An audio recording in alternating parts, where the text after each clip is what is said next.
Simula ngayong araw, ititigil na ng ilang recruitment agencies dito sa Pilipinas ang pagpapadala ng mga domestic helpers sa Hong Kong. Ito raw ang kanilang protesta laban sa no placement fee policy ng Philippine Overseas Employment Administration o POEA. May report si Steve Dailisan. Plano ng magkaibigang Annabel at Sharon ng mamasukang kasambahay sa Hong Kong. Malaki raw ang may tutulong ng magandang kita doon sa pag-ahon nila sa kahirapan. Di hamak na mas mataas nga ang pasahod kumpara sa itinakdang minimum na 2,500 pesos dito sa bansa. Ngayon, nandito kami sa Maynila. Mahal kaya yung mga bilihin dito o gastusin. So, umaasa lang kami sa aming pamilya. Kailangan po namin ng trabaho pero kailangan din po namin maghintay para po sa ikagaganda din po ng aming buhay. Pero tila yata ang kinabukasang maganda, magiging bato pa.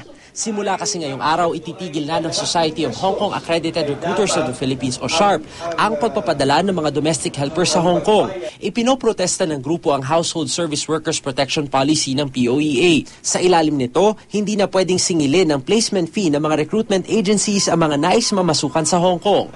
Tanong nila ngayon, paano na ang kanilang operational expenses? Karamihan nun napupunta sa gastos papunta sa Hong Kong. Merong tinatawag na intermediary fee na binabayad kami sa counterpart agencies namin sa Hong Kong. Handa naman daw sumunod sa batas ang grupong SHARP. Ang hiling lang daw nila.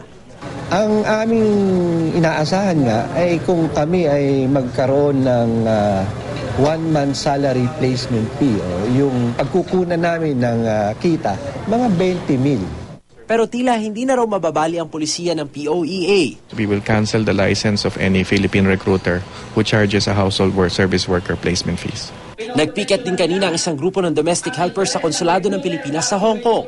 Tinuligsa nila ang no placement fee ng gobyerno. Kahit daw ipatupad ito, nagbabayad pa rin sila ng hanggang 100,000 piso para sa training at iba pang requirements. Ang pulisiya raw, lalo pang nakasama sa ilang Pilipino. Hanggat walang napaparusahan ng mga recruitment agencies, hanggat walang nananagot ng mga recruitment agencies sa kanilang illegal na pangungutong at pangungulekta sa atin, hindi po kailanman masusugpo itong illegal collection o overcharging ng mga recruiter. Pinangangambahan din ng grupo ang posibleng epekto nito sa right of abode na ipinaglalaban ng libu-libong Pinoy domestic helpers sa Hong Kong.